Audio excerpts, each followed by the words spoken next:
MGTOW men, welcome back. Here we are with another talk today, and I've titled this one The Blue Pill versus the Red Pill, What is Fleeting and What is Permanent. So this is going to be taken from a podcast that I recently did with Justin Vakula on Stoicism, and I wrote this out for him. I wrote this out for myself prior to the talk, and I just wanted to extrapolate a couple ideas from this talk, and I've kind of generalized it as an explanation of the blue pill versus the red pill. And there are a lot of ways to go about this and a lot of ways to discuss the meaning of the red pill, discuss the meaning of the blue pill when it comes to MGTOW. But for me, it's always been comparing the fleeting with the permanent. And I really only find value in trying to pursue that which is permanent. And I think the red pill is always about building value that's permanent or building value that has meaning. So let's get going. A quote from Fight Club. You know it.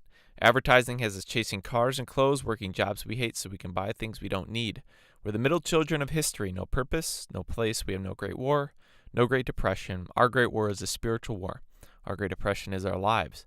We've all been raised on TV to believe that one day we'll all be millionaires and movie gods and rock stars, but we won't.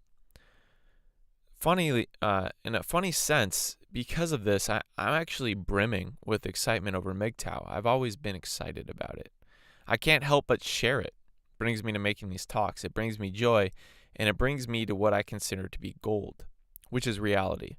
So the red pill is a term that's been extracted from the movie Matrix, we know, and it describes an option in life that hinges on the acceptance of things as they actually are. Theoretically, everyone can choose an alternative, which is the blue pill path or reality, or irreality, And these two terms are common in MGTOW lexicon, and they are pitted against each other, both possessing a myriad of real-life analogies to elaborate on their respective meanings. But the way I see it, the red pill is the MGTOW path, or a path that accepts reality but doesn't do so bitterly, but does so in a hopeful and a peaceful way, because reality and knowing what is real and having that expectation, in my eyes, is a peaceful thing. The blue pill path is one that chooses to ignore the realities, some of which are harsh, in order to extract the exact or an inexact, hopefully a lot for the person going down the path, the maximum amount of pleasure in the moment. It's a fleeting thing. It's in the moment. The pleasure is fleeting, though. And that's the main issue that I have with the blue pill paradigm. Therefore, the blue pill paradigm brings men specifically into an understanding that long-term, fulfilling, and unhindered romantic relationships are possible for everybody, that they deserve it. And to take it further, the blue pill mind believes that each person deserves this. So with these two paths outlined and studied, the interesting thing for me is I don't really care about the differing possibilities. MGTOW was kind of the only life that I believed would be appropriate for me, whether from my faith perspective or whether just from an individual perspective. This belief in MGTOW out of principle and out of what I believe it can produce in someone's life is what has fueled me to generate content.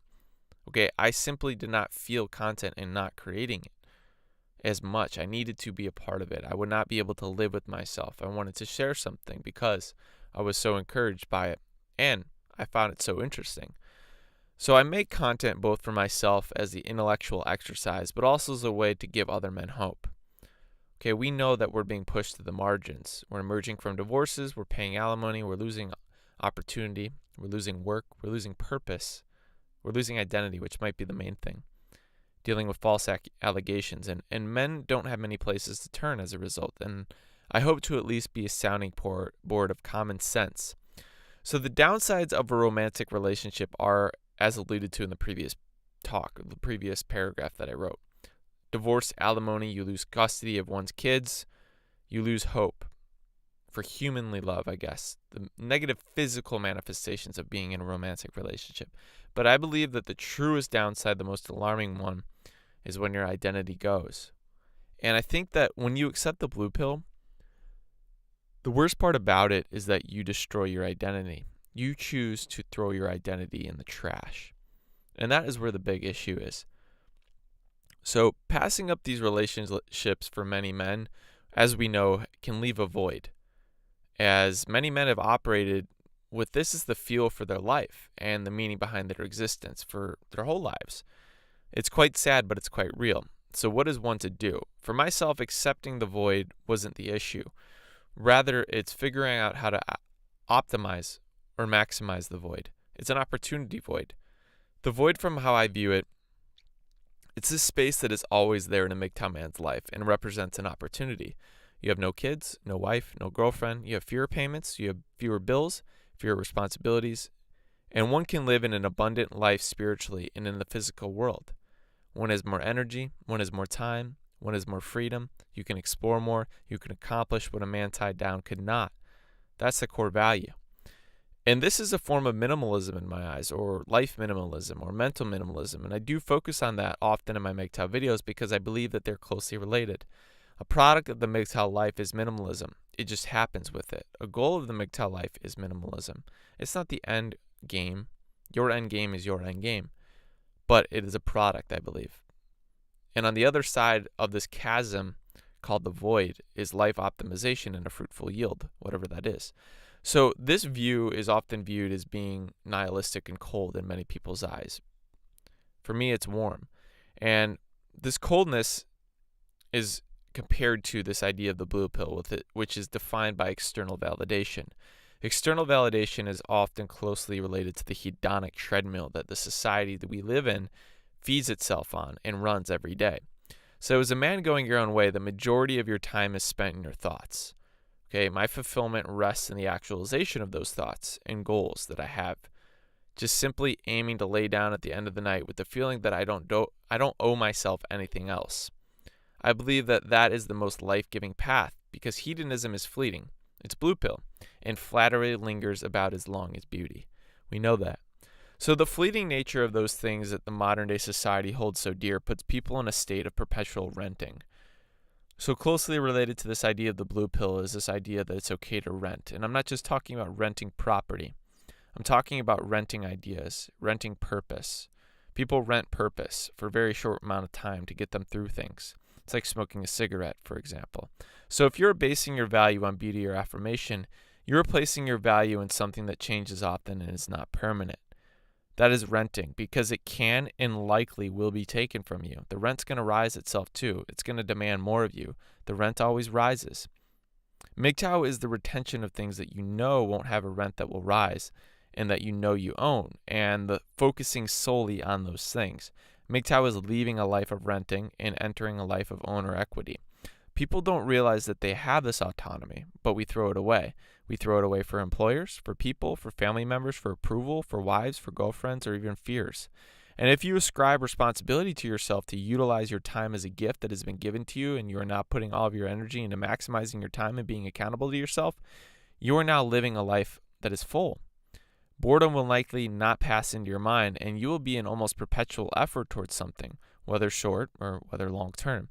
And that's what I found to be the case throughout all of my life. I've only dated twice, and outside of that, I haven't really ever hunted. I haven't done the bar scene. I don't go to clubs, even when I dated. I was largely doing my own thing and trying to maximize productivity in my career. And because of this, life has been full, for the most part, and not lonely at all, which is the view of MGTOW. And I also have to thank a family for this, my faith, but in terms of romance, this is a blue pill thought, okay? This is a blue pill thought. And by embracing this, the shameless life, as I heard Kingy MGTOW define it, may emerge as a reality. So does this matter as a MGTOW? Do you need to live a shame-free life? So I think that a shame-free life is a product of MGTOW. It happens because of MGTOW. It's like minimalism in some senses. Maybe not for you, but I think overall. And if you're looking at it in the lens of shaming lens that many MGTOW get, it may help you in ghosting even more and might serve as an apologetic for your case in MGTOW. Because I speak to you young men, I'm going to make a video about this, turning the corner in life. I speak to myself. Now is when you're vulnerable. The 20s, the 30s, they can be rocky times, even the 40s at times. Being patient enough is the fruit. When people see the fruit, they're likely to not question. They might want to take, but they won't question. And I speak on behalf of the unshameable life because I think that ultimately that's the only thing we're accountable for as men. If we have lived a life that's unashamable, we have done the most that we can do with it. Bottom line, that's all that matters. Life is a gift. What are you doing with that gift? If you're using it poorly, you failed. If you used it well, you succeeded. It's a really simple thing. Treat it like that. I also like this because shaming is inevitable, whether or not you ghost or not. Even if you don't ghost, and if you do, People will likely come up to you and have some misgiving with the way that you dress, speak, some opinions that you have, the fact that you're too free. So there are many other challenges besides dealing with shaming and living amongst a world that you're essentially not a part of. Yes, there are. I would say so, but I think that for me, most of them relate to the internal battles, as I've always said. I think that the majority of MGTOW men would state that the biggest challenge is dealing with this internal battle. And that is the war that we're facing now. This blue pill life, the red pill life, these two options sitting there in the palm. One says, don't deal with facing that internal void, what you want to do with your time. The other one says, fill it with all this so you don't have to deal with that responsibility. Reality, what is fleeting and what is permanent. That's what I see. But again, that's just my cursory assessment of this very common term within MGTOW, within the red pill community. So if you have an additional comment to make about this, which I'm sure you do, considering I can make a dozen videos about this, email me at sunrisehoodie@gmail.com or on Twitter at sunrisehoodie. Hoodies up, men. Hoodies out.